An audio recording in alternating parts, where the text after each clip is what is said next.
Juster zitten ze nog in de oude legervoertuigen en reden ze door de hele provincie.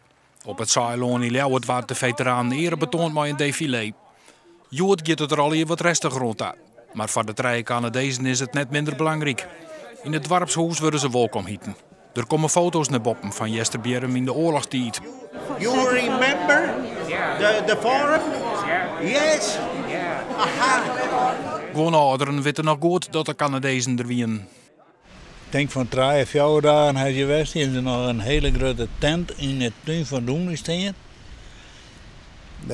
En dan hebben ze een leeg huis, daar verderop aan de dik. Daar hebben ze haar radioboel in. Wat ze zenden moesten, nou weet ik het wat ze doen, maar daar mochten we net in. Je weet daar op de Eimbuis, daar in de schoren, bij de visser. En de grote geraadlijn in de hingstenboxen, dat herinner ik ook nog, die grote koperen ding daar, we zouden wat nou dat. Morgen in Heer een wijdwijdige reportage over de bezitten van de Canadese veteranen in Jesterbjerm.